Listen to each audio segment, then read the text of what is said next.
Welcome everyone, and thanks for attending today's training on floodplain management for multifamily and Office of Residential Care Facility FHA mortgage insurance programs. My name is Sarah Jensen, and I'm the Program Environmental Clearance Officer for HUD's Office of Housing.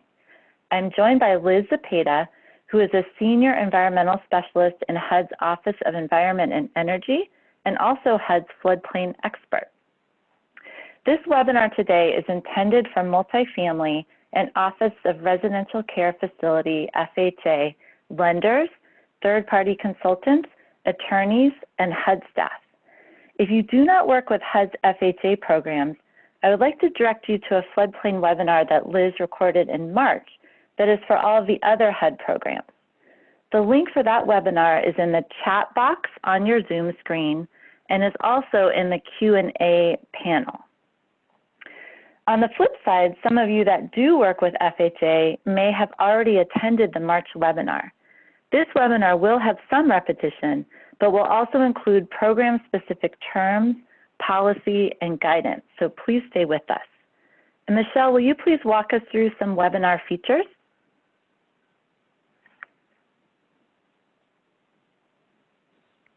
Sure. Thank you so much, Sarah, and thank you everyone for joining us today. Today's webinar will begin promptly at 1 p.m. and it will last for about 2 hours. We will also be taking a 5-minute break during that time, and we'll resume after. All attendees will be muted on today's webinar, and if you do have questions that you would like to submit to our panelists today, please feel free to use the Q&A panel at the bottom of your screen to ask any questions that you may have. Please note that questions will not be answered during the webinar, but will be responded to after the webinar has ended. For best audio quality, please feel free to listen via the phone line connection, and you can access that by going to the audio settings on the left side of your dashboard and selecting switch to phone audio in order to dial in via your phone. Thank you so much. Sarah, you may continue.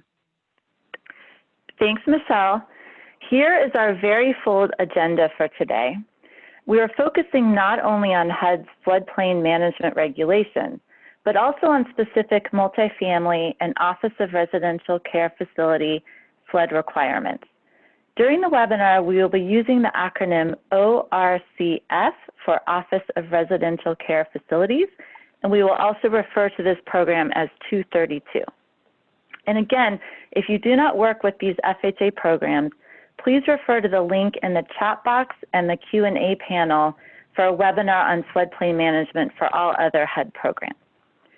For those of you that do work with FHA programs, today we're going to give you policy overviews as well as some practical guidance such as how to map the floodplain, including how to find and view preliminary FEMA maps, and how to conduct the 8-step process.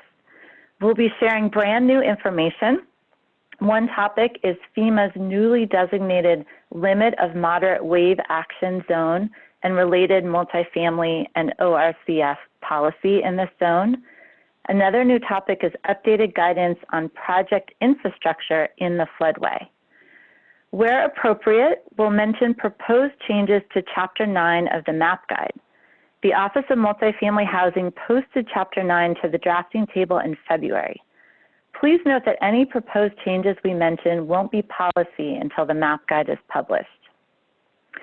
We're also going to discuss program-specific flood insurance requirements, and the break that Michelle mentioned will take place just before we talk about flood insurance. You may notice that this agenda does not mention wetlands. Due to timing, this webinar is focused almost exclusively on floodplains. Where we can, we will include guidance and information about wetlands, and at the end of the presentation, we'll share links for more direct training on wetlands. We have a lot to cover, and so unfortunately, we won't be able to answer questions during the webinar today. Please submit the questions through the Q&A panel, and we'll post the answers at the same time we post a link to the recorded webinar. That will also be when we can post the slide presentation.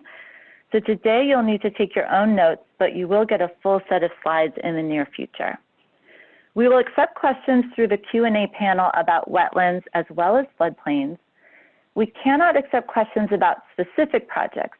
Please direct those to the multifamily office processing your application, or for ORCF, direct your questions to Lean Thinking, and the address is on the screen. And the housing staff will bring in regional and field environmental officers for consultation. Now I'd like to turn the presentation over to Liz Apita. All right, thank you. So we're going to start with our regulations, which is the baseline requirements that apply to all HUD projects before we get into the program-specific requirements. So 24 CFR Part 55 implements two executive orders, Executive Order 11988 on floodplain management, and as of 2013, we also implement CO 11990 on wetlands protection. So Executive Order 11988 is from 1977. It requires all federal agencies, including HUD, to act to reduce the risk of flood loss, to minimize the impacts of flood on human safety, health, and welfare, and to restore and preserve the natural and beneficial values served by floodplains. 11990 is very similar, but for wetlands. Again, this webinar, we are going to focus on floodplain management. We're going to have a few slides that touch on wetlands, but if you want more on wetlands, we'll have more resources later. You can also refer to the webinar I did in March, which covers wetlands a little more. So it's important to keep in mind that these are just the HUD rules. HUD projects also have to comply with state and local floodplain ordinances, just like any other construction that goes on in those localities. And often those local and state laws on floodplains and policies will be more strict and require some additional mitigation measures that go beyond what we require at HUD.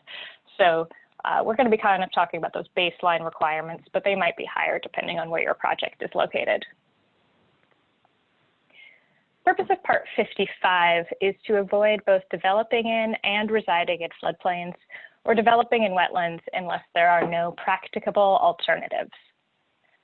So constructing housing in a floodplain creates two distinct problems. Obviously, you are exposing residents of the building to the risk of flooding.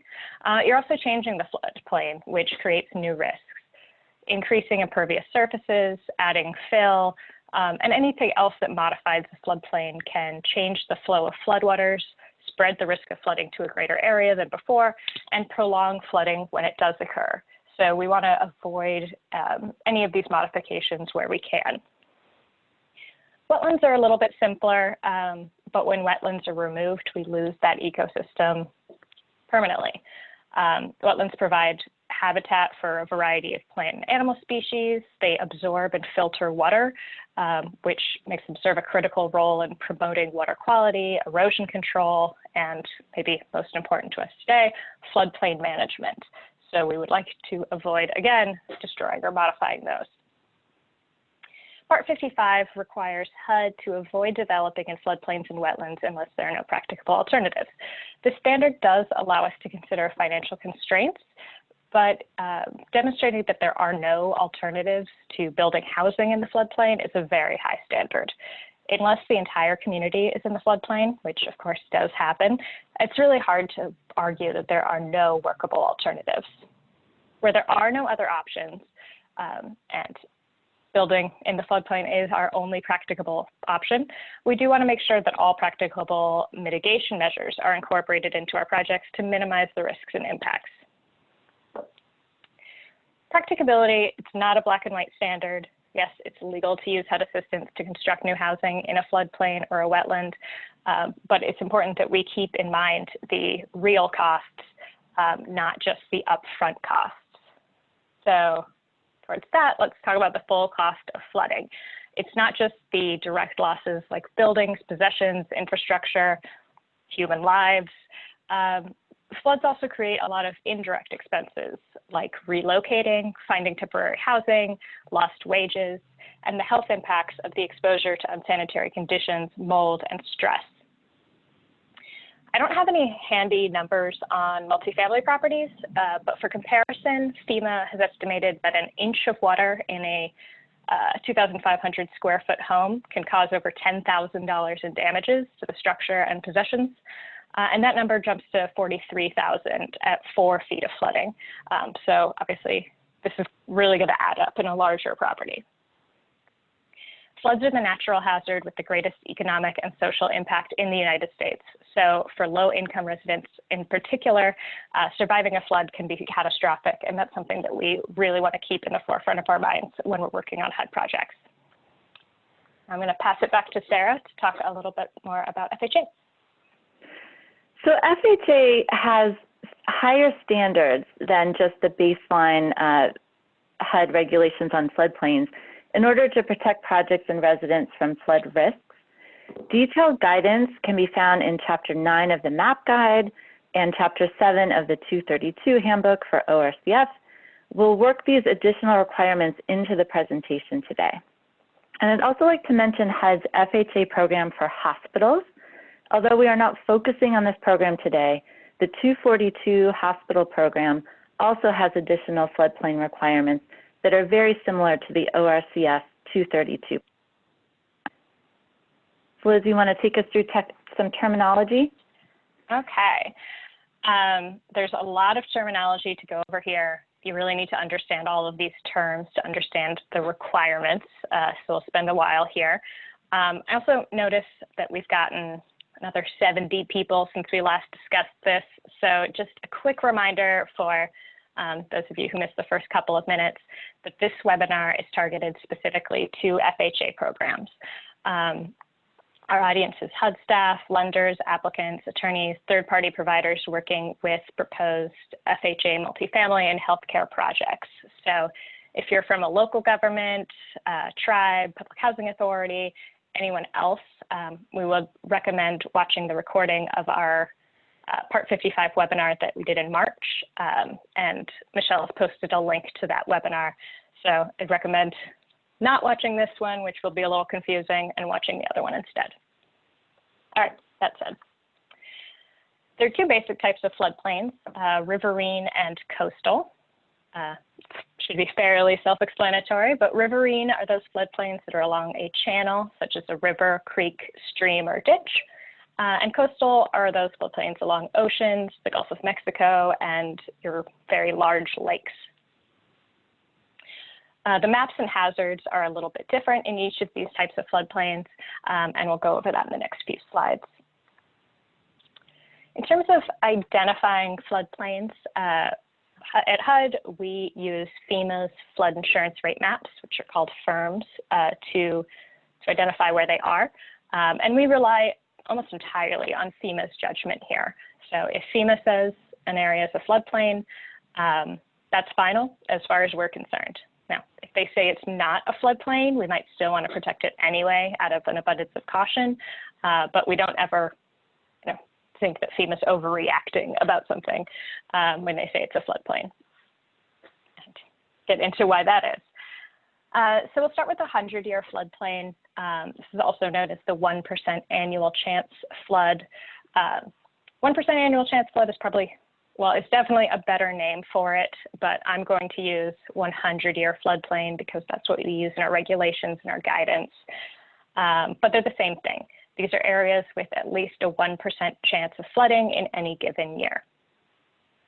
It's important to remember, you understand basic statistics. We're not expecting one flood every 100 years. The chance of flooding is the same every year, if not higher and higher each year.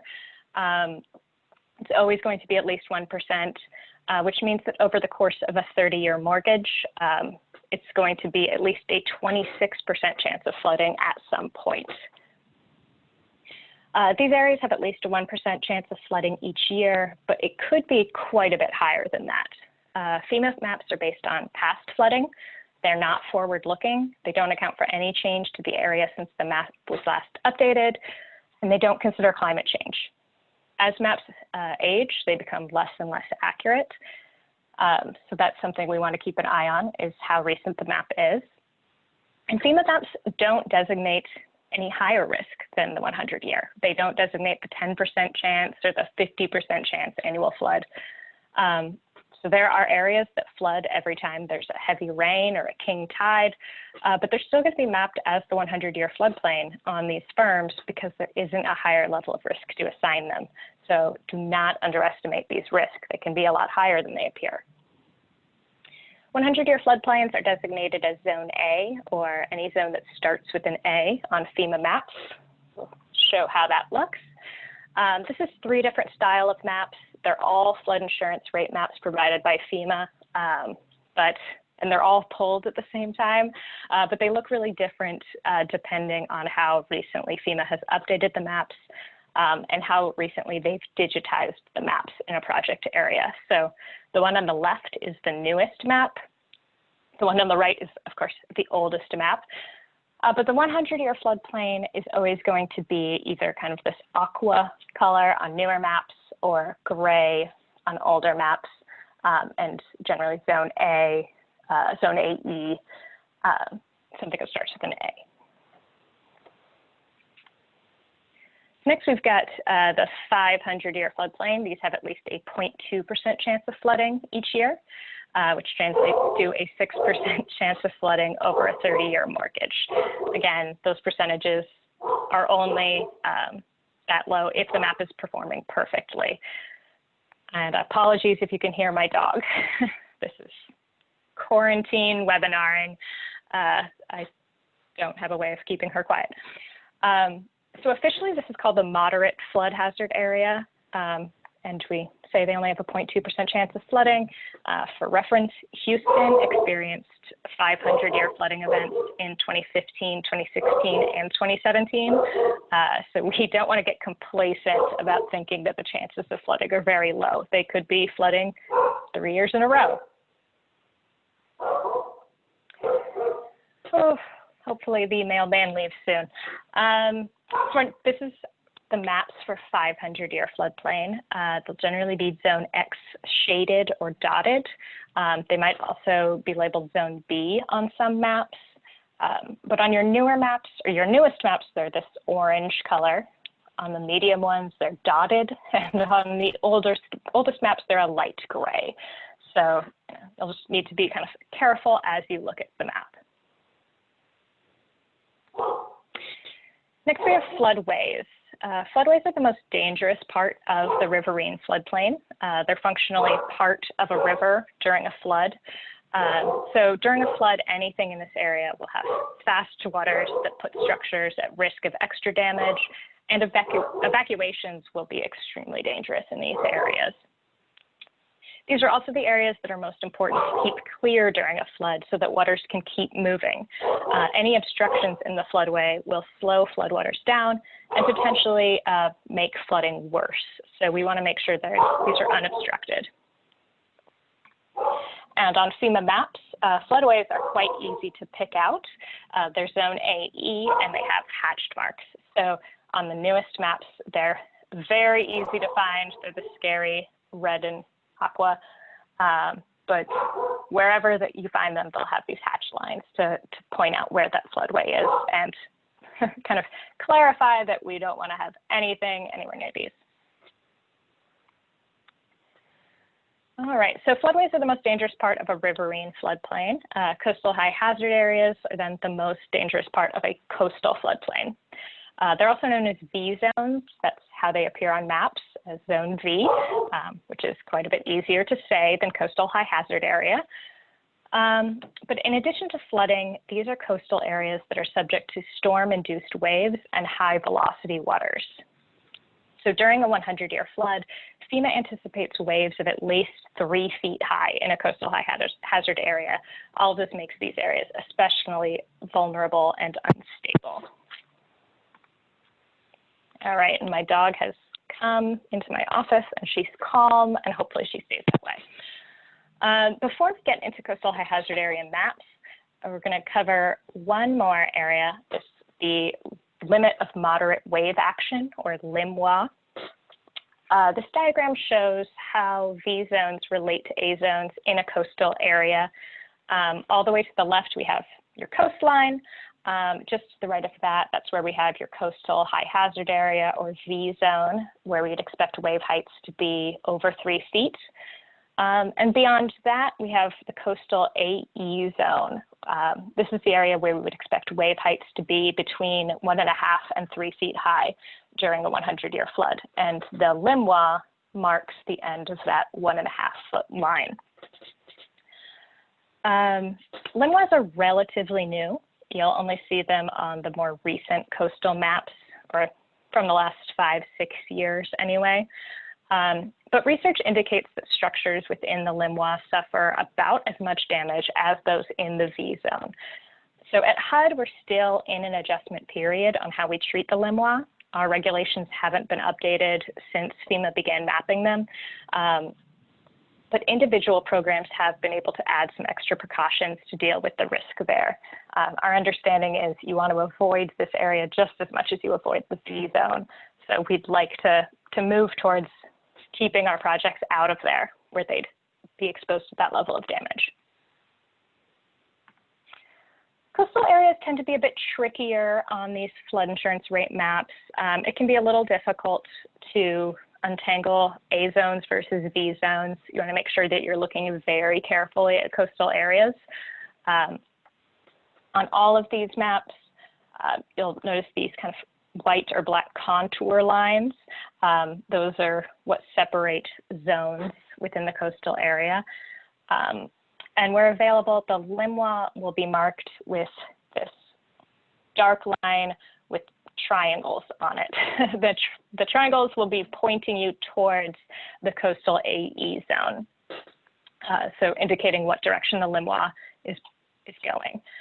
And then with each of these, we can see a rough estimate of the elevation levels. So here on this newest map, the E zone is expecting a base flood elevation of 16 feet.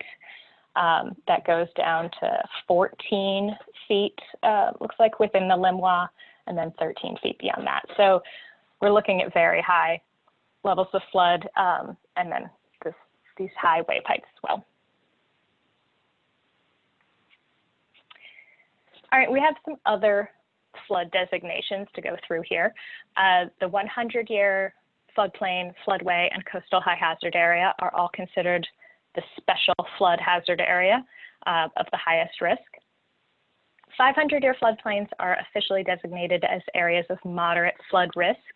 Along with 500-year, we also included in this category is areas with lesser hazards, such as those that would be protected from flooding by a levee or a dam, I think in some cases, so where there's the possibility of flooding, but it should be protected. Below that is the area of minimal risk. These are mapped as Zone X unshaded or Zone C. Theoretically, these areas have less than a 0.2% chance of flooding each year, but it's critical that in practice we remember that we still see quite a bit of flooding in these areas. In the real world, 1/3 of all federal disaster assistance for flooding and more than 20% of flood insurance claims go to areas that are mapped as having minimal or moderate flood risk. That's a huge chunk of flooding that's happening outside the floodplain, the mapped floodplain. So we want to try to be as careful as we can. In an extreme example, almost 3/4 of residential properties damaged during Hurricane Harvey were in the moderate and minimal risk zones. So that resulted in tens of thousands of homeowners uninsured and unprepared because they thought they weren't at risk. Finally, we have areas that aren't mapped at all. These are Zone D. Generally, these are areas with very low populations where FEMA either hasn't been able to determine the risk or hasn't performed any studies at all. So that's it for our types of floodplains. We're going to have a few more terms that relate to types of activities. So first is critical actions. These are project types where even a small risk of flooding is considered too risky. These include a few different types of activities, but there's really only one that's relevant to FHA. Those of you attending this webinar. and that's structures that contain occupants who may not be sufficiently mobile to avoid floods. So looking at hospitals and nursing homes. So all 232 and 242 projects are critical actions because they cater to these populations. Now, at the same time, independent living housing for the elderly is not considered a critical action. We assume that those residents are more mobile, so evacuation should be more similar to a regular residential property. Under Part 55, we hold these types of projects to a higher standard because the risks and costs of a flood are much higher potentially, particularly when it comes to evacuations. In some ways, functionally dependent uses are the opposite of critical actions. These are land uses that must be in proximity to water, like docks, marinas, bridges, dams, waterfront parks. We have some special rules that apply to functionally dependent uses, but they apply only where the entire project is functionally dependent. We see this with community development block grants or Native American programs, where HUD funds can be used to build or repair infrastructure, but not within FHA. We do see FHA insured projects that might have an on-site bridge or dam, but there aren't any special rules that apply to those kinds of land uses if they are incidental parts of a larger project. So the important takeaway for you all today is that we don't need to cover the rules on functionally dependent uses because they do not apply to FHA projects. Finally, substantial improvement. Improvements are substantial if the cost of repairs, rehabilitation, or reconstruction is equal to or greater than 50% of the market rate of the structure, either prior to improvement or if the structure is being restored after a flood or other disaster before the damage occurred. Improvements are also substantial if the activities result in an increase in the capacity, meaning the number of dwelling units, or number of customers and employees on site by more than 20%. So if a project description includes repairs, rehab, or reconstruction, then it's important to refer to 55.2B10 to determine if those improvements are substantial under our definition of Part 55. Some types of improvements are specifically not ever considered substantial. So where those exceptions apply, you'll never be designated as a substantial improvement. So you'll want to check the regulation and make sure whether each individual project falls under this definition. And now I'll turn it back to Sarah for a minute. Thanks, Liz. So now that we've defined some key terms, we're going to give you an overview of the floodplain requirements for multifamily and ORCF FHA programs. As a reminder, please submit questions through the Q&A panel, and we'll follow up in writing after today's webinar. So the first requirement, HUD's floodplain regulations require notification of floodplain hazards. This requirement applies to all projects in the 100-year floodplain, and for ORCF projects, it applies to projects in the 500-year floodplain. The requirement applies to the property as a whole, not just the building. And MAP and ORCF program guidance requires that this be done via new and renewal leases.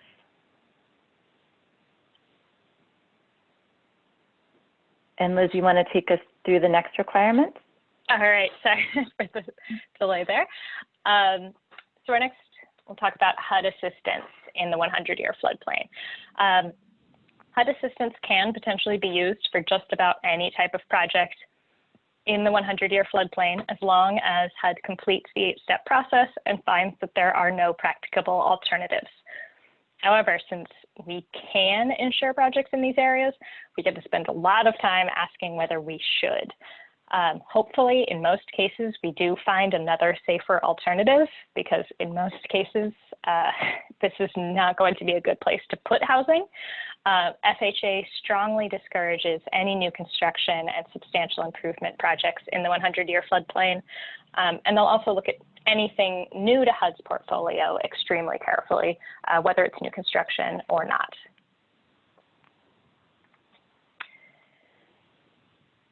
Since risks are somewhat lower in the 500-year floodplain, Part 55 does not require the 8-step process for a typical housing project in the 500-year floodplain. However, HUD must conduct the 8-step for critical actions in the 500-year as well as the 100-year floodplains to provide an additional margin of safety. And again, all ORCF and hospital projects, so everything under the 232 and 242 programs, are critical actions. Part 55 does allow new critical actions in the 500-year and 100-year floodplains, but we strongly discourage new construction and substantial rehab, again, of any critical action in any floodplain. There are also some extra requirements that apply to critical actions in the floodplain, including some additional elevation and mitigation measures, and we're going to cover those in the next slide.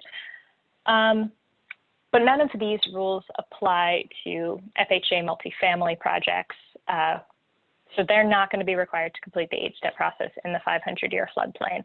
However, HUD will still carefully evaluate those risks and consider that potential hazard there. So, as I said, Part 55 does have some specific requirements for critical actions in the floodplain, and ORCF has outlined more specifically how to comply with those requirements. So first, we require the facility to have an early warning system in effect. ORCF requires that this system involve methods to monitor weather conditions and flooding alerts. Second, Part 55 requires an emergency evacuation and relocation plan, and ORCF mandates this plan includes similar facilities that have agreed to serve as a temporary relocation site. Third, the facility must identify evacuation routes out of the floodplain, including road maps and relocation sites that are mapped outside of the 500-year floodplain. And finally, all structures must be permanently marked with the past or estimated flood levels.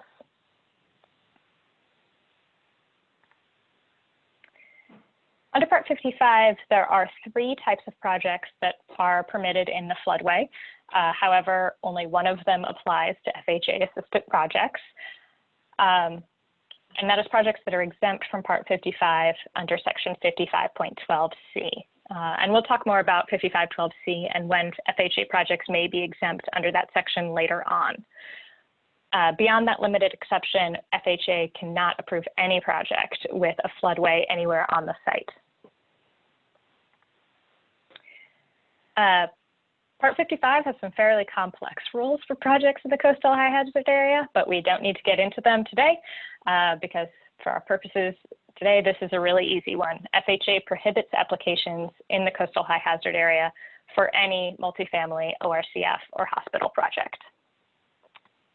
And now I'll pass it back to Sarah. Okay, thanks. So as Liz noted earlier, LMWAs, which are the limit of moderate wave action, are relatively new designations, and the MAP guide, the ORCF handbook, and Part 55 do not specifically mention this zone. LMWAs are directly adjacent to V zones and have waves between 1.5 and 3 feet during storm events. So multifamily and ORCF are extremely concerned about proposed projects in this zone. The current policy is to conduct a thorough and conservative 8-step with rejection a likely outcome. In some cases, HUD may recommend rejection before conducting the 8-step. The MAP guide proposes more specific guidance regarding these zones as shown on this slide. And essentially, there is a prohibition on new construction or sub-rehab, strong discouragement in most other cases, along with a requirement for coastal high hazard construction, and case-by-case consideration for currently insured projects that do not exceed level 1 repairs. So that is proposed language. So here is an example. In addition to sites that have mapped floodplains on the site, the MAP guide and the 232 handbook require that integral off-site development like parking, ingress, and egress comply with HUD's floodplain management regulations. The 2 programs also require that HUD consider off-site risks from flooding and may reject sites with unacceptable proximity to hazards. In this example, the only entrance to this development crosses the floodway, and this represents an unacceptable risk to residents. Thinking back a slide to LMWAs, I've seen recent applications where the property itself is elevated out of the LMWA, but is an island surrounded by flood zones with the only way in or out during a flood event through the LIMLA. These sites also represent unacceptable proximity to hazards. So we have a second example of offsite, to illustrate offsite risk from flooding. In this case, the proposed project is marked in red. It was in 100% in the floodplain, with the main ingress and egress in the floodway, and the secondary road in a combination of 100-year and 500-year floodplain. The floodway runs inches from the HUD collateral boundary and the buildings. Even without the floodway, this site has significant flood concerns and would need a thorough floodplain analysis. But here we also have a floodway that may be technically off-site, but when HUD evaluated the separation distance, site elevation, and nature of the hazard, we found no separation distance, flat topography, and multiple past flooding events that required boat rescue. This application was rejected. So I want to talk a little more with a case study. Again, this is considering off-site hazards. So this project came to HUD in 2008 as a 221D4, and you can see that the floodway is just outside the edge of the property line. In fact, if you look closely, you will note that the floodway actually crosses some improvements and so wouldn't meet current Part 55 regulations. But HUD did endorse this loan in 2008 based on the current firm at the time, which was a 1983 map. And Liz, if you can go to the next slide, you'll see in 2012, FEMA updated the firm and the floodway line moved significantly, not only crossing onto the property, but also crossing several buildings. In 2014, HUD closed on a 223A7, which is actually allowed because a 223A7 is categorically excluded, not subject to the related laws and authorities, and therefore does not require compliance with Part 55. A 223A7 does require flood insurance. In 2019, HUD received an application for a 223F with rehab, a project that is subject to Part 55, and had to reject the application because HUD cannot consider this type of mortgage insurance at this site due to the floodway. So what are some key lessons from this case study? One is that HUD and applicants must always consult and consider preliminary, pending, and other FEMA maps. And Liz, go ahead to the next slide if you don't mind. In fact, this is a regulatory requirement. For projects with off-site risks like this, we must take a step further and look into state and local data sources to understand future trends. Finally, HUD must consider topography and future risks from off-site hazards, including future risks to refinancing opportunities.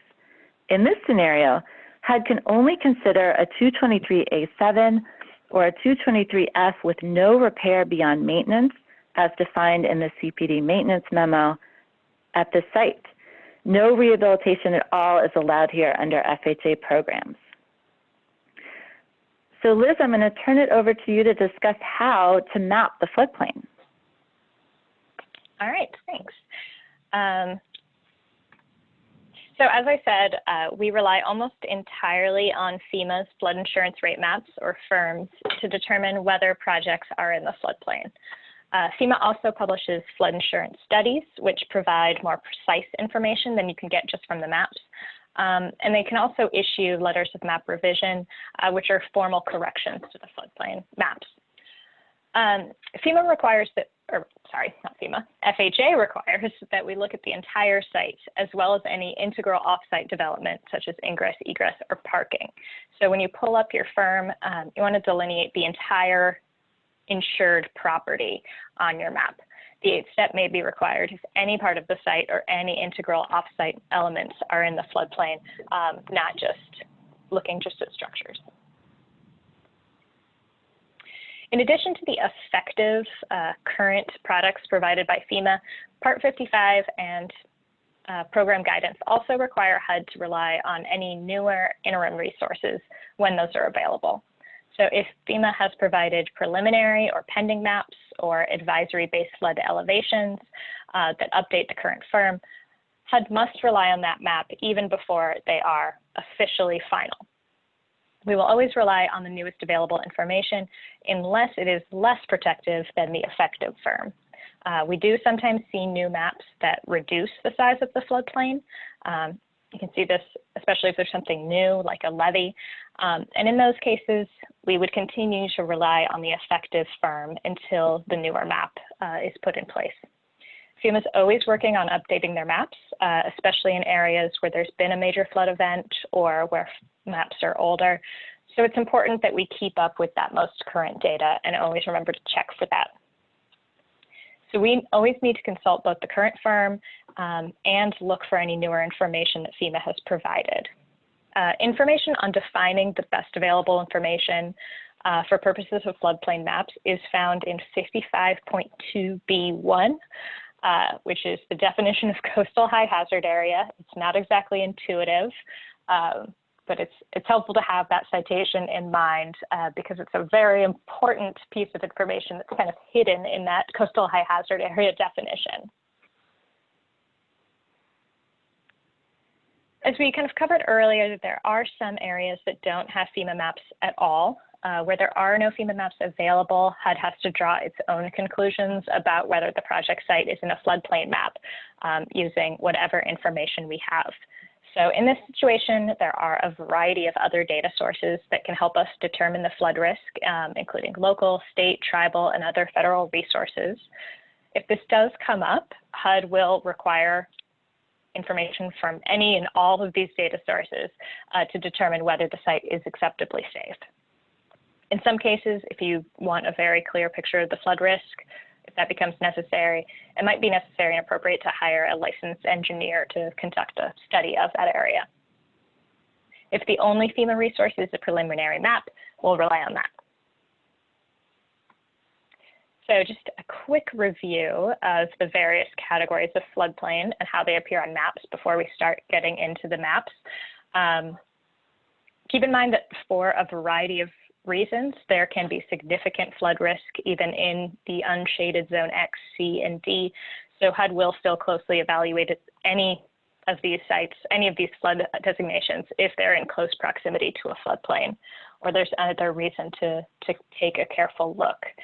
So we've got the 100-year floodplain and coastal high hazard area, zones A and V, which will generally appear on newer maps in this aqua, on older maps and gray. Floodway, zone A, E, and hatched. 500-year, that's our orange, or zone X shaded. And then anything else, you're not in a floodplain or undetermined, will be designated as zone C, X unshaded, or D. And they will not be colored in. Okay, so this is FEMA's Map Service Center. If you enter in a street address or location in the search function, it now goes directly to that site with a preview of the flood risk that looks like this right from that main page. You might have to have a little patience. Sometimes this preview can take a little time to load, but it is a huge improvement over the old system. It's pretty neat if you're into maps.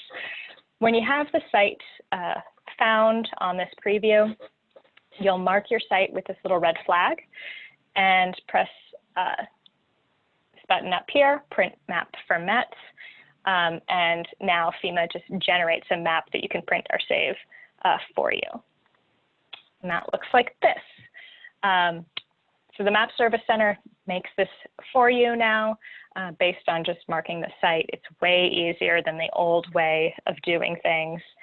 But you'll still need to mark the project site yourself, like this. Make sure you're outlining the entire property limits so that we can see the full site and how it relates to the floodplain.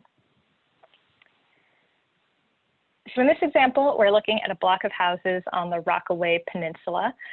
In the current effective map, which is dated September 5th, 2007, the entire block is outside of the floodplain. But we can see that it's right on the border of a coastal A zone and that V zone. So there's the coastal AE right here and a V zone down here the delineation is right there. So it's very, very close to our site. We can also see the 100-year and 500-year floodplains sneaking around from the other side of the peninsula, coming from the north as well. So based on this map, a project located entirely in this block would not technically trigger Part 55 compliance, but because of the close proximity of the 100-year and coastal high hazard area, HUD would really want to carefully evaluate the risks at this site and make sure that there is an ingress or egress that's outside of the floodplain. We can't tell from looking at this. We need to zoom out a little bit, but that's definitely raising a red flag for me just based on this little map. But this map is back from 2007, so we're going to check for some newer maps. To do that, you'll go back to this main page where we searched for the site. And this time, we'll press Show All Products up in the upper right here. So we have one pending project when we go to the Show All Projects. This could just be a LOMR that affects a specific site. Should definitely take a look in case it's important, but the likelihood that it'll affect our site is relatively low. But here are 122 preliminary firm panels. So if we look at those, this is all of New York City. It's more panels to dig through than you might normally see in a smaller city or smaller area when they're remapped, but we've got quite a lot to dig through here. We'll start by looking at the index to find the preliminary map panel with our project site. That's generally going to be our first product. It will have IND in the product ID name. So you'll download that with this button. And you'll get a map of the entire area. Use that to find the ID number for the preliminary panel that contains your site. So if we zoom in on our project site, which is down here, we can see the map panel and the map panel number. And we can see that this preliminary map is from, or the index is from 2013. So now we'll go back here and find the panel with that ID number, which is over here. And when we download that, we'll get our preliminary map panel. It's not quite as easy to read, but we can see on the preliminary map, almost the entire peninsula is now in that aqua-colored 100-year floodplain, including our entire project site, which is located over here. It's now entirely in the 100-year floodplain, and it borders directly on the LIMWA. We can see that LIMWA line with the triangles pointing towards the coast. So because the preliminary map is more protective than the current effective map, this project site has to comply with Part 55, including completing the 8-step process, even though the current effective map says it's outside the floodplain. So for our purposes in Part 55, that current map is not the best available information, and we've got to rely on this preliminary map. It's not quite as easy as getting the current effective map, but it's manageable and required where these preliminary maps exist. So, of course, here we would be very, very nervous about approving this site since it's obviously in the 100-year, surrounded by the 100-year. There's no way there's an ingress and egress outside the floodplain, and the LIMWA is very, very close. So presumably we're getting waves of just about 1.5 feet in our project site. So one more tool I'd like to show before we move on. This is the preliminary map comparison tool. It's another mapping resource provided by FEMA. If you're lucky enough that it's available in your project area, it makes this whole process much, much easier. Using this tool, you'll mark your project site and press this execute button. You have to be quite patient. It does take a few minutes. But eventually you get a really nice, clear report like this, which shows the effective map on the left and the preliminary map on the right. So it did all that work we just went through for us in one quick minute. The report also includes some other useful information, including the panel numbers, dates, and base flood elevation, so we can see how that's changed. Now, if your project is in a floodplain, or if you find any part of the site or integral offsite development, either on the effective firm or a preliminary, pending, or advisory flood map, you've got three options. First, we could simply reject the project and move on. There are going to be cases where this will be required, like if the site is in a floodway or coastal high hazard area. Otherwise, HUD will strongly encourage rejection of projects in a floodplain, but it might not be possible in some cases. So second, if you think that the map is incorrect, you could apply to FEMA for a map amendment. You've got letters of map amendment, or LOMA. That's where FEMA officially updates its maps. If you think the map has an error, you can submit an application, including any mapping and survey information to FEMA. And if they agree, they will officially remove the site from the floodplain. If the property is elevated out of the floodplain on fill, or if you're proposing to do that, you can apply for a LOMER-F, a letter of map revision based on fill. This is a process that's somewhat more involved, and a community floodplain official has to agree that the structures are reasonably safe from flooding. As we said, we kind of discourage this since adding fill to the floodplain can have major repercussions for the larger area. And third, you can continue on to complete the 8-step process. In some cases, all of these three options are not going to be mutually exclusive. You can get a LOMA or a LOMER and still need to complete the 8-step process as well. So there might be a combination of factors here, but these are your basic options. Okay, so not quite an hour in, but we're going to take our intermission here. So we'll give you 5 minutes to step away and do what you need to do, but we will be starting promptly in 5 minutes. So, thank you.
Okay, welcome back, everyone. Hope everyone had a nice break.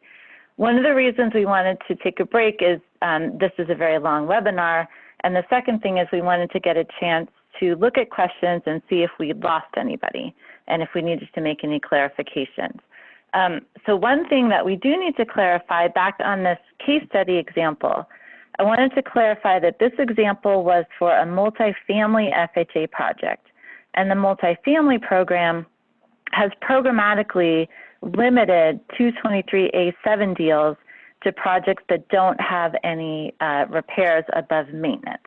So for multifamily, my statement is correct that a 223A7 is categorically excluded, not subject to the laws and authorities.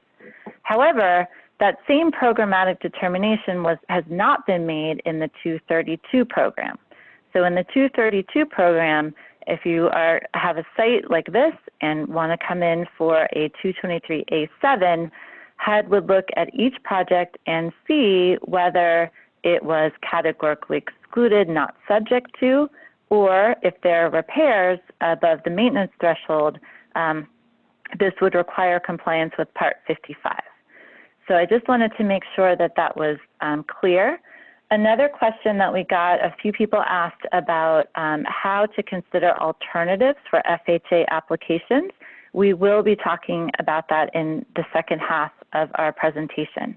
And Liz, was there anything you wanted to clarify? I just wanted to mention on maps, I know I went through that quickly and it was technical and there was a lot. We do have a quick, I think 3-4 page document that provides all the links and step-by-step instructions on how to find these preliminary maps, how to get that comparison tool. That is linked to on our floodplain management page on the HUD Exchange. I'll make sure that we include it when we post the webinar materials so that you all have access to that, because I think it will be helpful. So now I'm going to jump through a bunch of slides.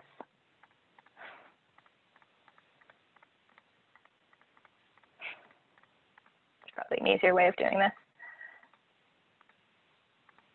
And now we'll get started on flood insurance. Okay. So flood insurance kind of comes from the Flood Disaster Protection Act of 1973. Part 55 and flood insurance, these are two completely different authorities.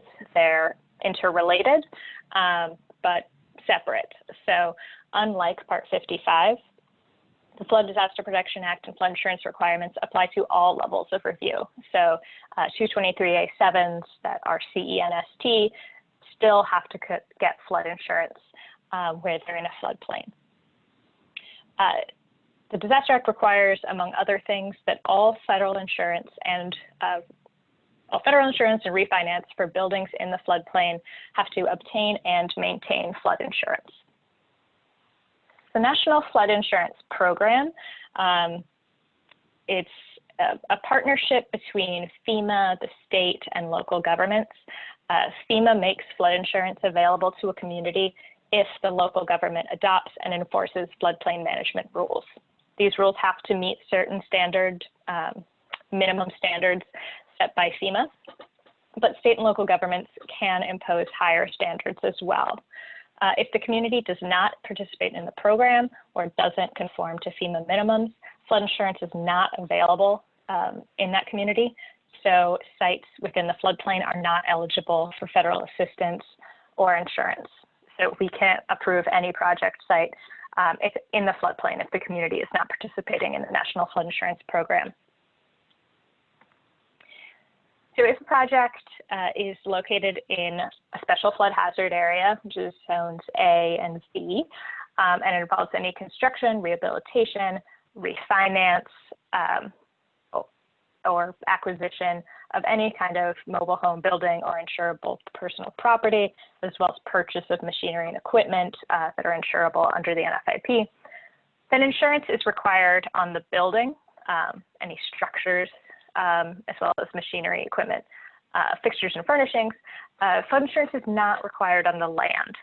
So if your site is partially within a floodplain, but all the structures our and other insurable property is outside of the floodplain, then there's no flood insurance requirement.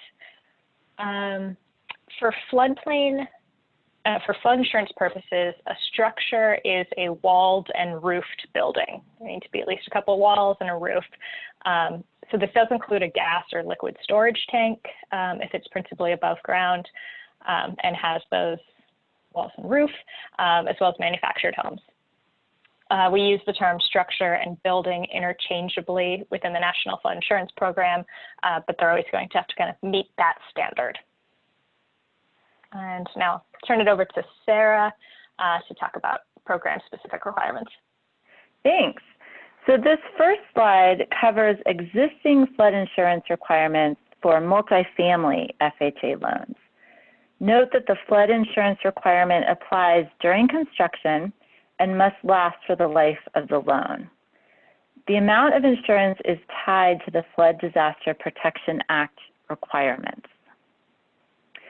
The next slide discusses there are two proposed changes to the flood insurance requirements in the upcoming MAP guide. The first, which is on this slide, is a change in Chapter 3 and has to do with the amount of coverage required. The proposed requirement may go beyond the FEMA statutory minimum and must be either the maximum amount of coverage available or the replacement cost of the bottom 2 stories above grade, whichever is greater. The second change on the next slide is a proposed change in Chapter 9 and has to do with when flood insurance is required. So the proposed language adds a flood insurance requirement when a project is in the special flood hazard area on a preliminary firm or advisory-based flood elevation map. The MAP guide also adds discretion to multifamily regional production directors to require flood insurance in the following situations, as you see here. This change was requested from the multifamily field based on experiences with flooding on sites outside of special flood hazard areas. Liz discussed that earlier today. So moving on to the next slide, now we're back to existing requirements, and this time for ORCF projects.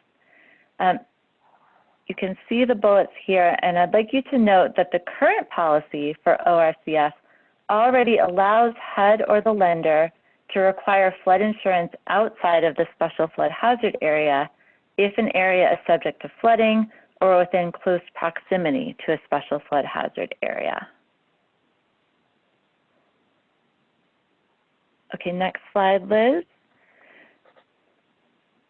ORCF, again, this is existing requirements, requires insurance to cover 100% replacement costs of improvements plus business income.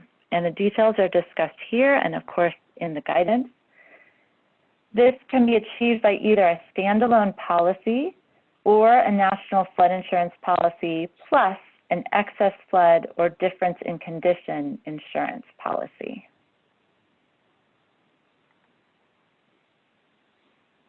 Okay. You're done, Sarah, right? Sorry. Yep. Okay, great.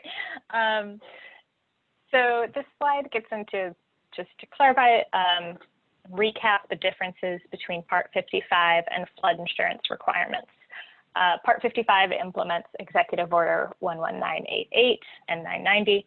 This is a HUD-specific framework to avoid impacts and risks associated with having our projects in a floodplain, and it does not apply to CENST projects like 223A7s generally, whereas the National Flood Insurance Program implements the Flood Disaster Protection Act, and HUD does not set the rules here.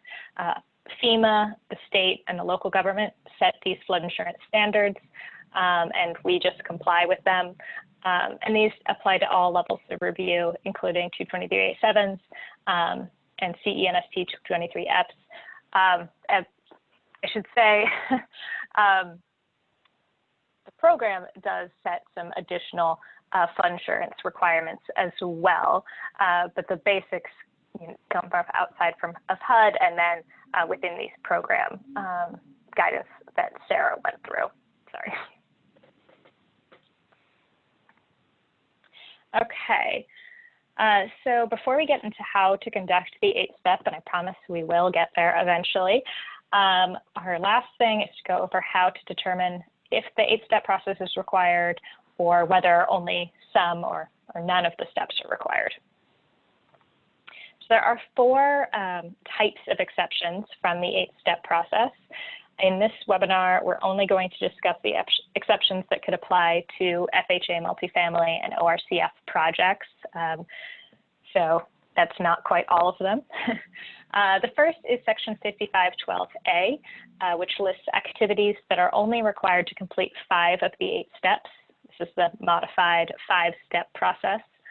There are 2 situations where FHA, multifamily, and ORCF projects would only be required to complete the 5-step process, and Sarah is going to go over those in a few minutes. Section 55.12b lists activities that are not required to complete the 8th step, but they do have to comply with all the other requirements in Part 55. There are no FHA, multifamily, or CF projects that would fall under any of the exceptions in 5512b, so we're not going to cover that subsection in this webinar. For our purposes today, we can just ignore this one, as you should when you're evaluating projects for these programs. 5512c lists activities that are exempt from Part 55 altogether. That means these activities are permitted in the floodway and in the coastal high hazard area. In many cases, you don't even have to map. So these are, you can ignore Part 55 as a whole. So when you're applying these exceptions, the best way to check for your project is to work backwards. If all the activities in your proposed project are listed in 5512c, then no compliance is required at all. And you can move on without anything else floodplain-wise. Normally we check 5512b next, but we know that that one does not apply. So we'll move on to 5512a. And if all of your activities are listed there, then you'll only need to do the 5-step process. There are 3 exceptions within 5512c that could potentially apply to FHA projects. The first is projects that are CENST. So those projects that all physical activity is limited to maintenance, and the project is already in HUD's portfolio. Those do not have to do any further compliance with Part 55, as Sarah was discussing. The other 2 are certain projects with a LOMA, LOMER, CLOMA, CLOMER, and projects where floodplains and wetlands are incidental. We'll discuss all of that over the next few slides. So if you didn't understand anything I just said, don't worry, we'll cover it. And then lastly, Section 55.28 has a modified 3-step process for certain projects that impact wetlands but not floodplains.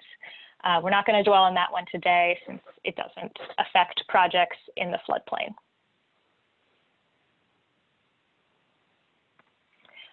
So the incidental floodplain exception, this applies where only a small portion of the site contains a floodplain or wetland, and that small portion does not contain any structures or improvements. The project will not have an adverse effect on any wetland, and a permanent covenant is placed on the site to permanently protect the floodplain or wetland from any future development. We get a lot of questions about this one, so we're going to go into some detail over the next few slides about when this does and does not apply. So first, talk about that first requirement, that the portion of the site in a floodplain or wetland does not contain any structures or improvements.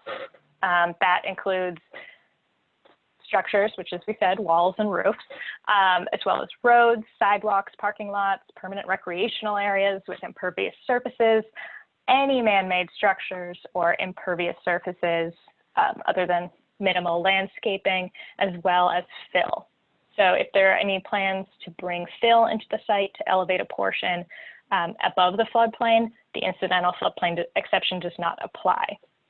That means you can't get around this floodway prohibition by elevating your site outside of the floodplain. It might make your site a little safer, but it can be really detrimental to the community at large and the surrounding area. So that's something that we would definitely avoid. But essentially the short version is if there's anything man-made, whether new or existing, in the floodplain or wetland beyond limited vegetative landscaping, this exception cannot apply.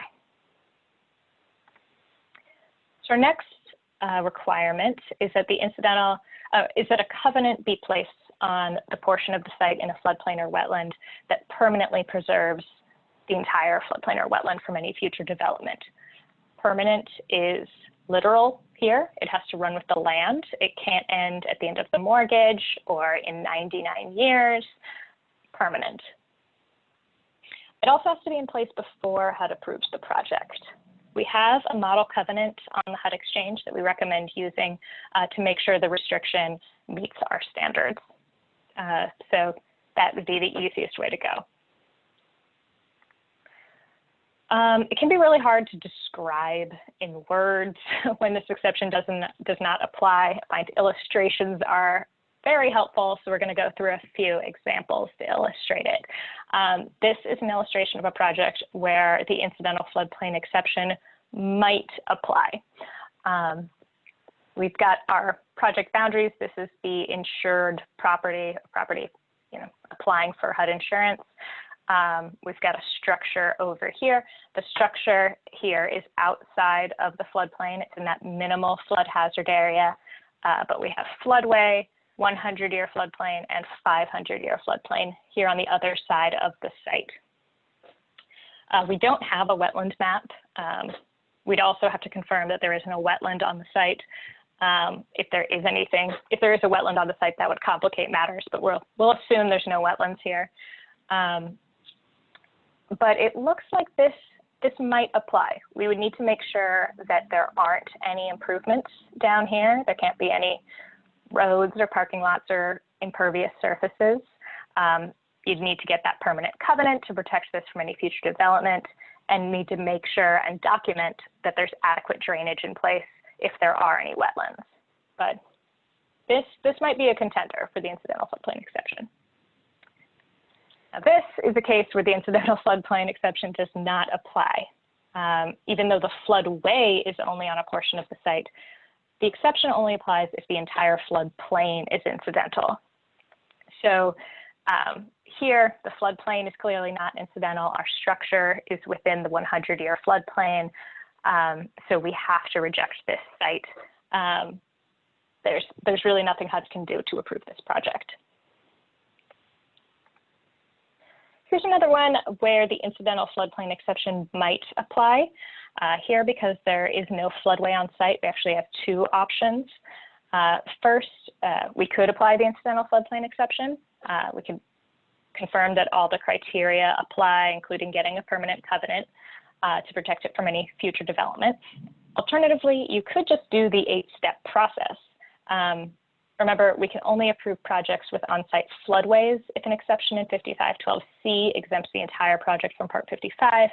But if there isn't a floodway, in this example, there's only 100-year and 500-year floodplain on site, then 5512C just saves you the trouble of actually doing the 8-step process. So that would be an option to avoid, say, if you wanted to avoid getting a covenant, you could do the 8-step as well.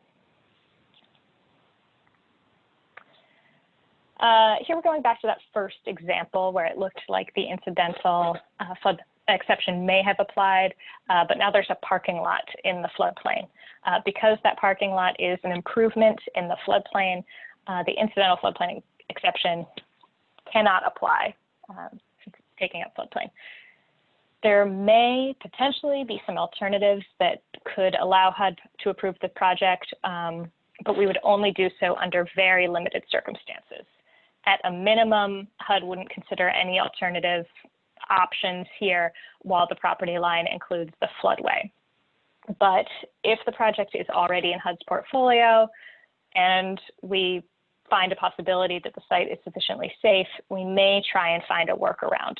HUD would still have to conduct an 8-step and evaluate the risks, including a close look at the topography, base flood elevation, history of flooding, and other risk factors before we'd consider any kind of alternative arrangements. But in general, this would be a project we'd have to reject. We get a lot of questions about whether infrastructure is allowed in the floodplain when determining if the incidental floodplain exception applies. We understand that infrastructure does tend to wind up in the floodplain. That's the way gravity works. So we rely entirely on FEMA's maps for determining the limits of the floodplain horizontally, but vertically, we define the floodplain as the space between ground or riverbed level and base flood elevation.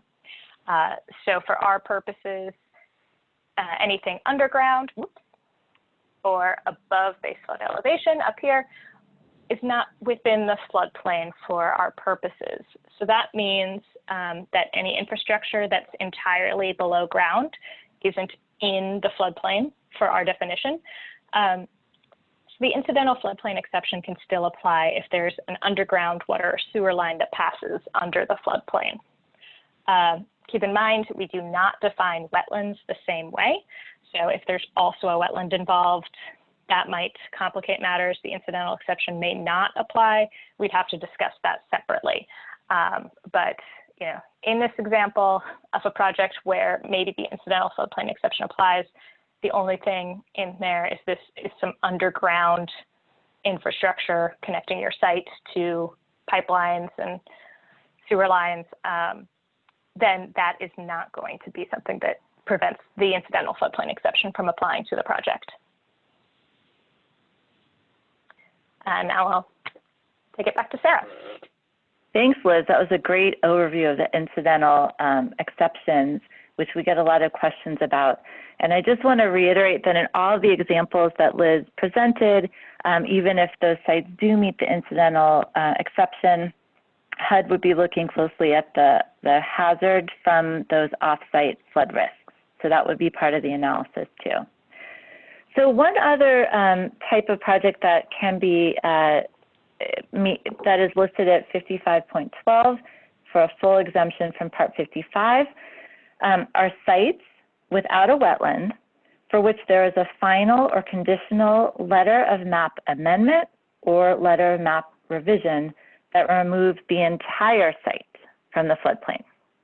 This exemption would not apply if only the buildings are elevated and the rest of the site is still in a floodplain. I'd like to stress that HUD does not encourage projects to remove the entire site from the floodplain. This is not a good use of resources and is not good floodplain management policy. So if your project does not meet this exception, perhaps the buildings are elevated, but the parking lot is not, or the grounds are not, HUD can conduct an 8-step analysis at most sites unless there's a floodway. So if you don't meet this exemption, HUD can still consider the project and see if there's no practicable alternative.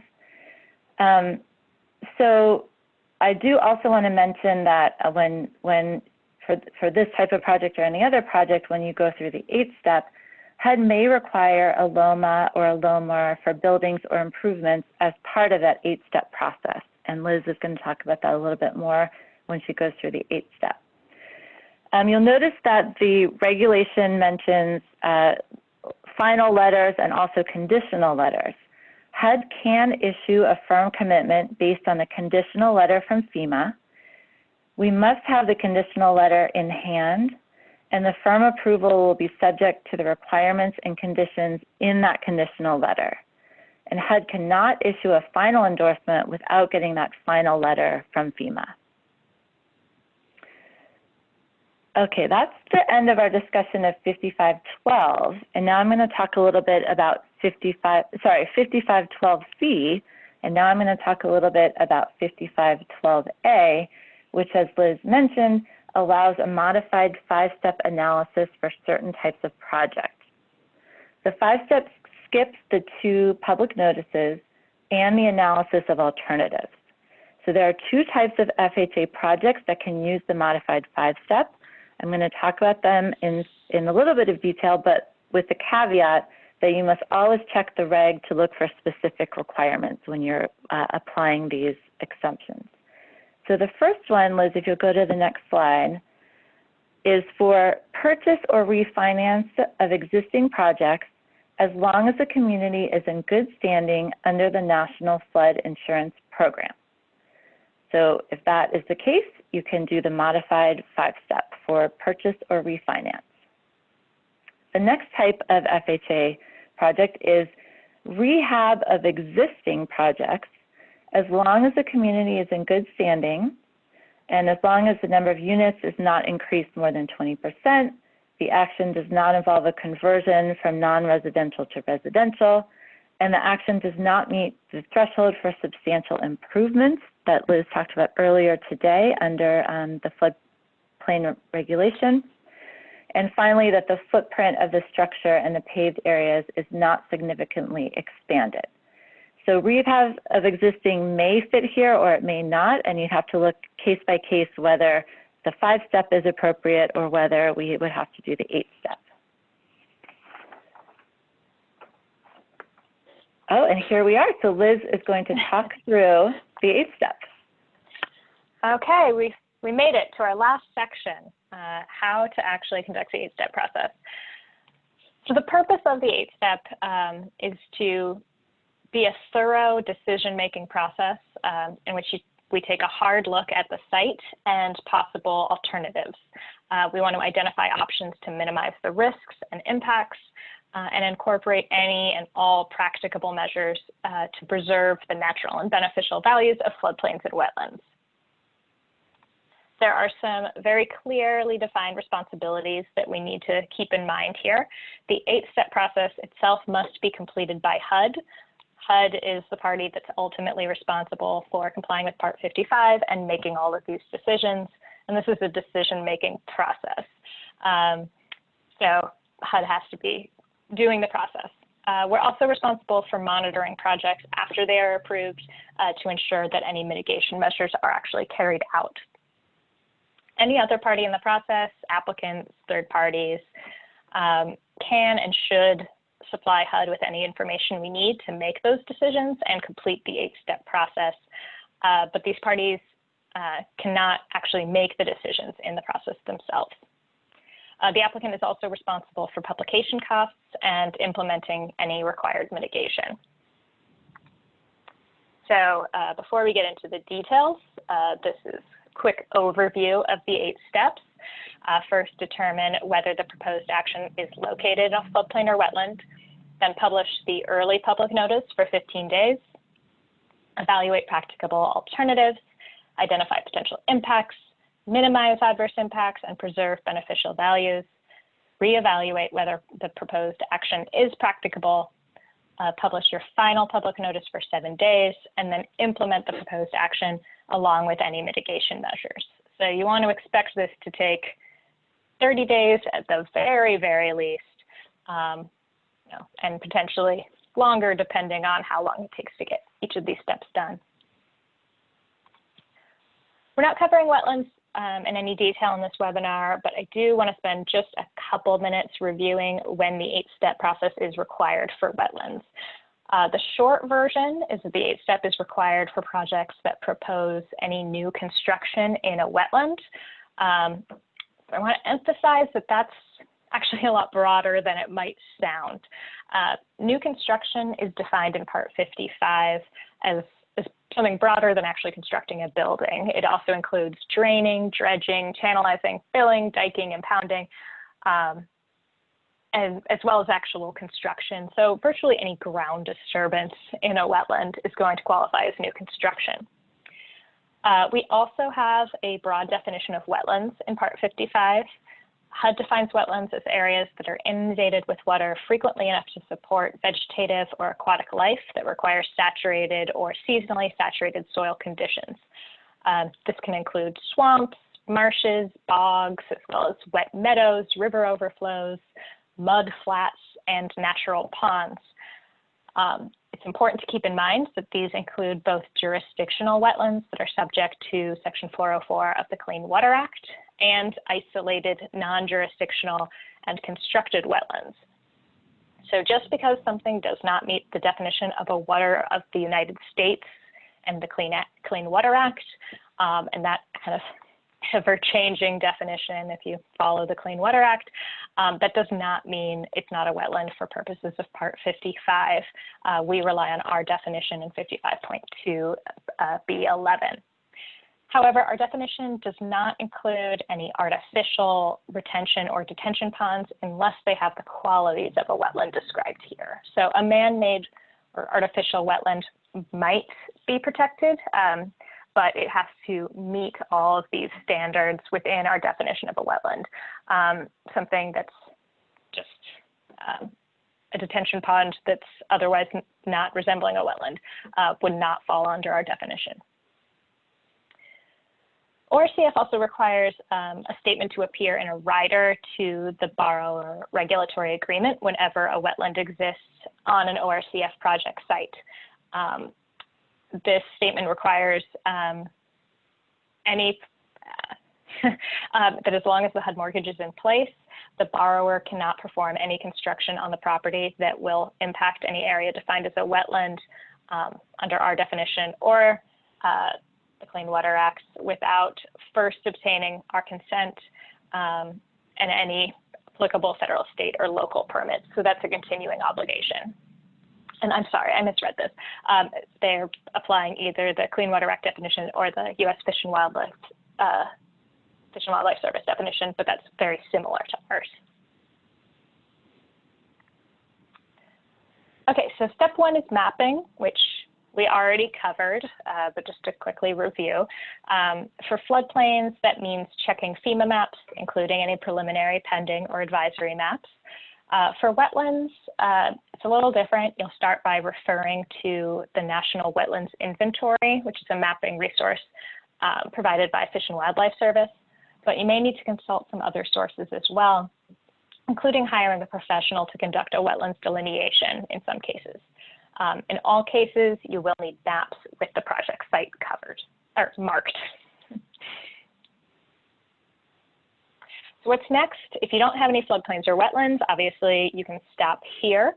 If an exception applies, as discussed in that last section, you can apply that, either only do the 5-step or not do anything at all if 5512C applies.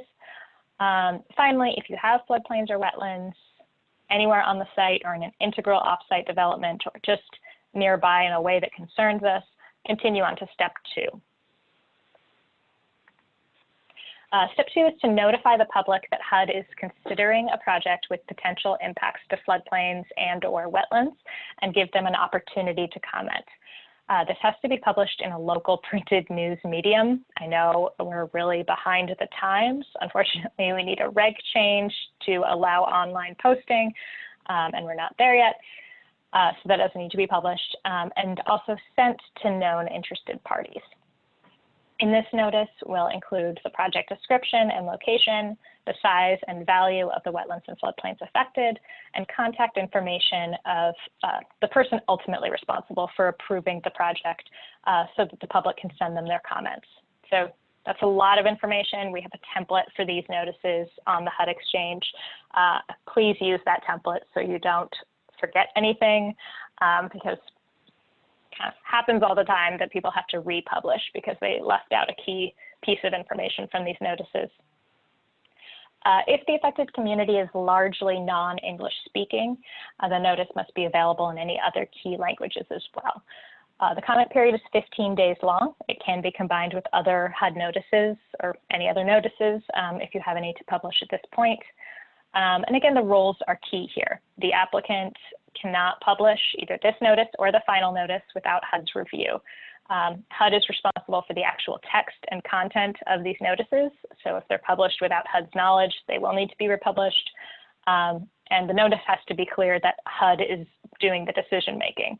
It can't credit the consultant or applicant with doing any of the decision making or any of the considering. That's up to HUD. Step 3 is to consider alternatives. We know that in most FHA projects, there is not an option for an alternative site or an alternative project type within the site. So your options here are limited. For FHA, HUD focuses on the no action alternative, where the location is simply approved or rejected for HUD projects. So we're not looking at, locating the project a mile away. We're only looking at whether we're going to approve the project or reject the project. So that's your alternative, is rejection. Step 4 is to identify all the potential direct and indirect impacts of locating your project in a floodplain or wetland. So we're going to look at this broadly in terms of the impacts to lives and property, as well as the broader impacts on floodplains, wetlands, and the community. You don't want to just limit your thinking to the concentrated short-term impacts, but also the more dispersed and long-term impacts. So, for example, if your project will encourage more development within the area, within specifically floodplains and wetlands in the area, that's going to have a much larger impact than a project that probably won't have any cumulative impacts. So if you're developing in a largely undeveloped area and you would anticipate more projects following suit, and that area is heavily wetlands or floodplains, that's going to be a cumulative impact that we'll need to discuss. Whereas if it's urban infill, this is probably not going to have more dispersed or long-term impacts in most cases. It's possible. Another aspect to consider is how the flood or wetlands risk is affected by other aspects of your environmental review. So, for example, if there's a Superfund site in the same floodplain as your project, a flood is greatly going to increase the likelihood that your project site will be contaminated by floodwaters. So that amplifies your flood risk and your contamination risk, and just can really feed off of each other if your site is located near a contaminated area and they're both within the floodplain. All right, I'm not going to spend too much time on this slide. It outlines the instructions that are within the regulation in section 55.20D. 55.20, which lists each step of the 8-step and how to complete it, is another area where it's really valuable and critical to read the regulations. 55.20 has a lot of details and suggestions on each of the 8 steps, so I urge you to take a look there. And in step 4, 55.20D breaks down the impacts to consider into flood impacts and wetlands impacts at this kind of granular level of what you should be looking at. When you conduct the 8-step, really make sure you're following along with 55.20 for guidance on your analysis at each step.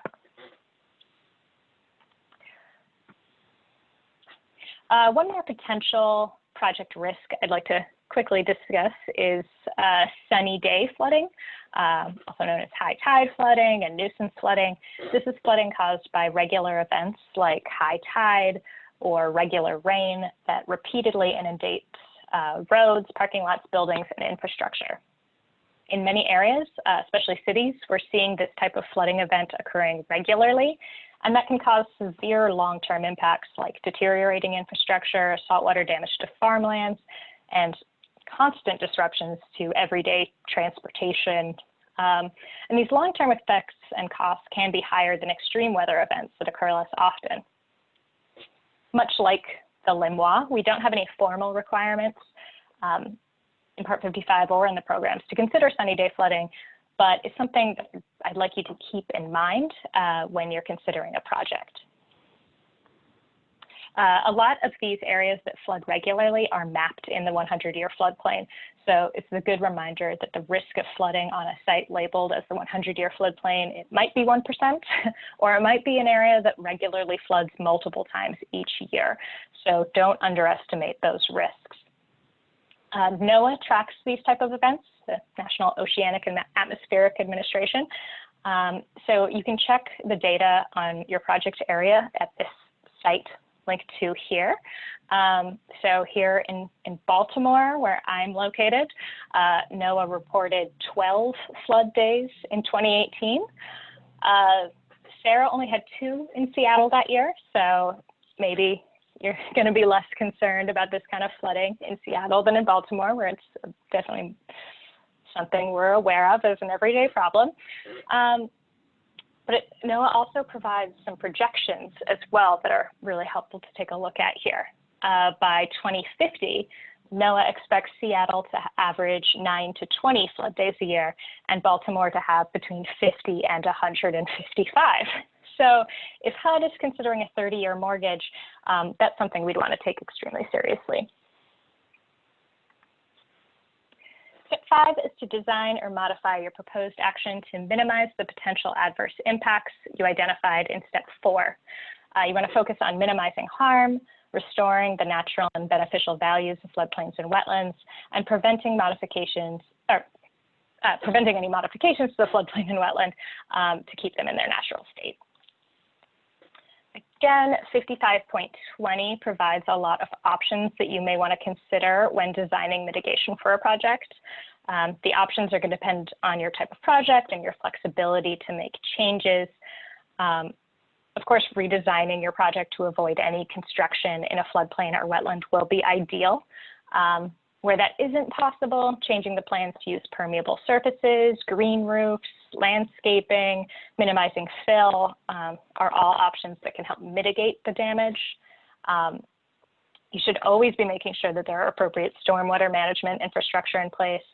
And if you can, get permanent covenants or easements in place that will protect any on-site floodplains and wetlands from future development. That's great as well.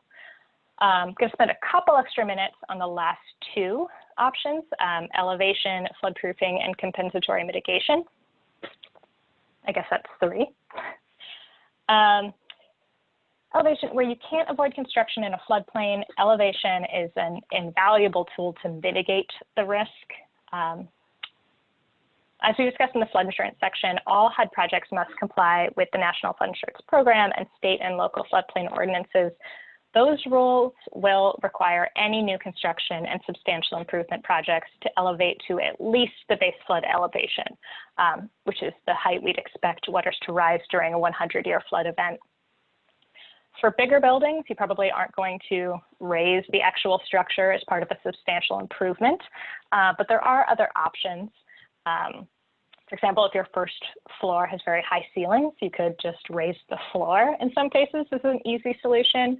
For tall buildings, you might be able to remove all the residential units from the first floor to keep that safer. But there are a lot of experts who can help with your elevation options. And of course, with new construction, it's going to be, should be fairly easy to design it from the outset with elevation. Now, freeboard, even better than elevating just to base flood elevation, is adding freeboard. It's kind of a weird term that has something to do with boats, but it indicates an additional margin of safety above the base flood elevation. So to translate, 1 foot of freeboard means that a building is elevated to the base flood elevation plus 1 foot. So FHA multifamily requires all new construction projects to include 1 foot of freeboard, and the proposed map updates will increase that to 2 feet of freeboard for new residential construction. So with those proposed map updates, when they're in place, any new construction for multifamily FHA projects will have to be constructed to the base flood elevation plus 2 feet. So in our Rockaway example, I think that would be 12 feet, for example. There are a lot of benefits to including freeboard in any project where elevation is an option. Freeboard prepares a structure for any errors or changes to the map without significantly increasing costs. If you're already elevating a building, adding another 2 feet is a real marginal additional cost. The resulting savings can add up really fast just from flood insurance premiums alone, even if you get lucky and there isn't an actual flood, when, of course, your elevation is going to be really helpful. It's also popular and well understood. As of 2015, which is pretty old at this point, 22 states and almost 600 localities require at least 1 foot of freeboard. In all, 62% of the US population lives in an area with freeboard requirements, or did in 2015. So you want to make sure that you're complying with those requirements. A lot of cities and counties actually require 3 feet of freeboard for new construction. So in those areas, the projects will be required to elevate even higher than the map guide proposed standards. So make sure you're keeping an awareness of those. Floodproofing is an option for non-residential and mixed-use structures.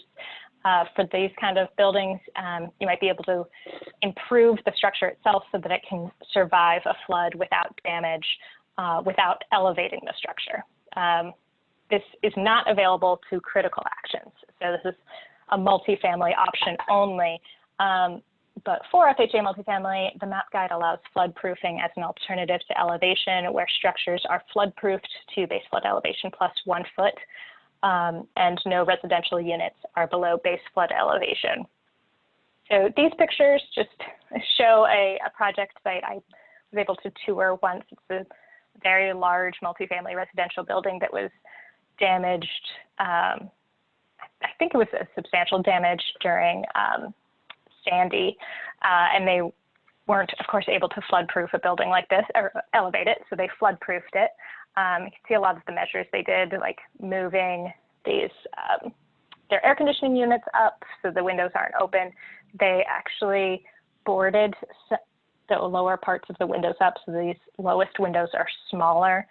And then during a flood, they put in these blocks to prevent floodwaters from getting into the building. There's a lot of other things you can't see here. They no longer have any residential units on the first floor.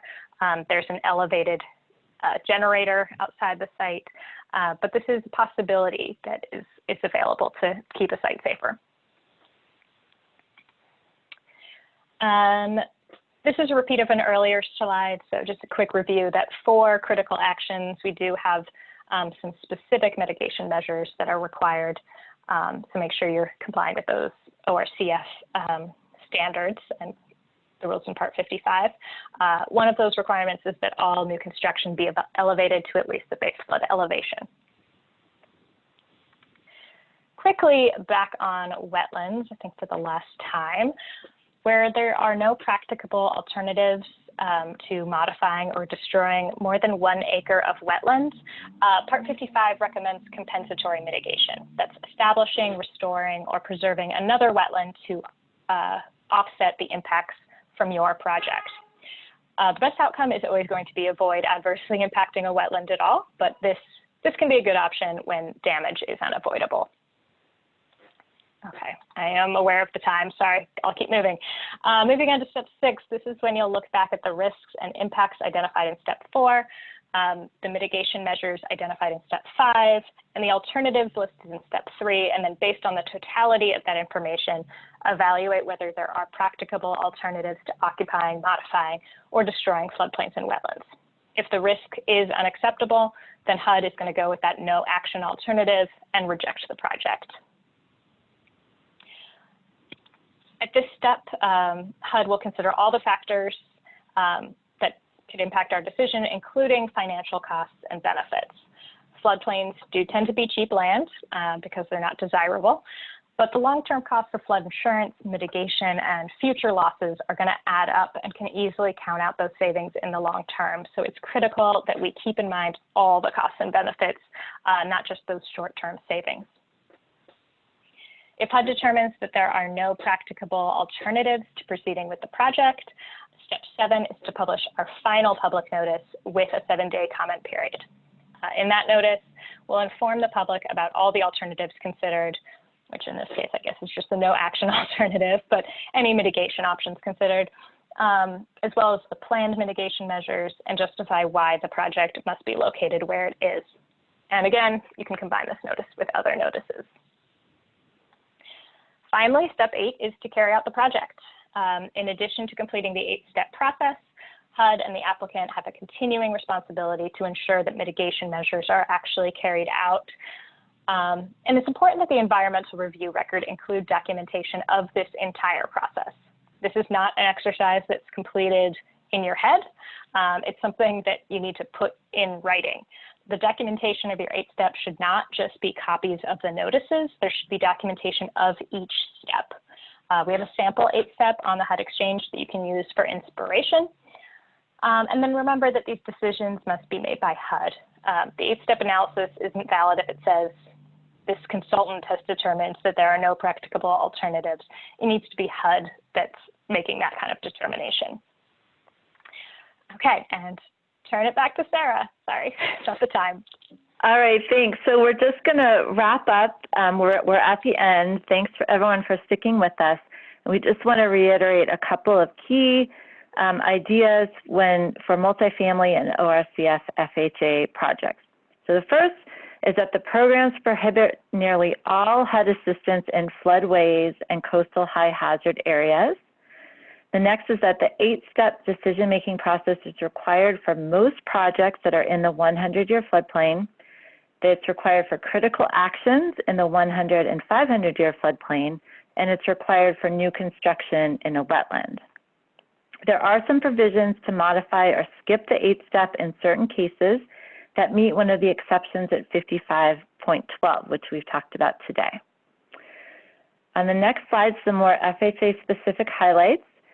These requirements apply to the site and to integral off-site development.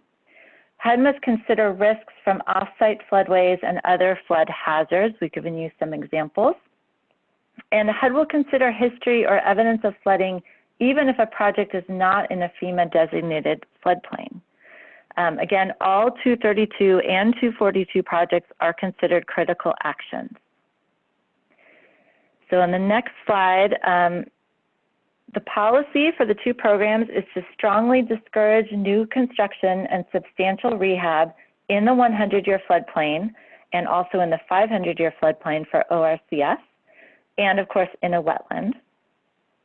The programs also discourage existing projects when the lowest floor life support facilities, egress or ingress, are below the 100-year flood elevation. And as Liz just discussed, new construction projects that successfully pass an 8 or 5-step analysis have elevation requirements. So we'll end today with some resources. Here are some links for more information about floodplain management and flood insurance. These are on HUD's Exchange Environmental website, which has a ton of information. There's also a link here to the Office of Housing page, which has program-specific environmental guidance and also heroes guides for housing programs. So you can check out that. For more on wetlands, the next slide, here's resources on wetlands. So we've linked here to the webinar that Liz just did in March. And HUD also has a series of online training modules known as WISER, and the Water Elements module covers wetlands, and there's a link right here. So as you're working on your current and upcoming projects, please reach out to your program area contacts. For multifamily, that will be the office processing your application. For ORCF, that will be reaching out to Lean Thinking. And those housing contacts will loop in field and regional environmental officers for guidance. But your first step is your housing contacts. And one last thing before we go. Here's a list of upcoming national environmental webinars. You can see that 3 of them are designed specifically for this audience, for an FHA audience. In July, we'll be conducting Section 106 training for FHA partners. The first bullet there is Section 106 training on programmatic agreements, which is not so much for this audience, but the second bullet is specifically for this audience, so please join us then. In August, we'll be conducting noise training for FHA partners.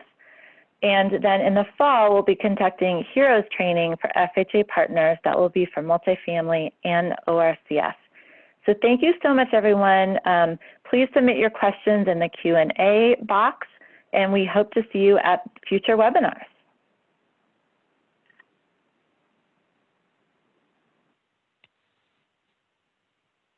Thank you, Sarah. We will be holding for 5 minutes before we actually sign off, just to ensure that we allow everyone a chance to submit questions. At the 5-minute mark, we'll be closing the webinar. Thank you so much.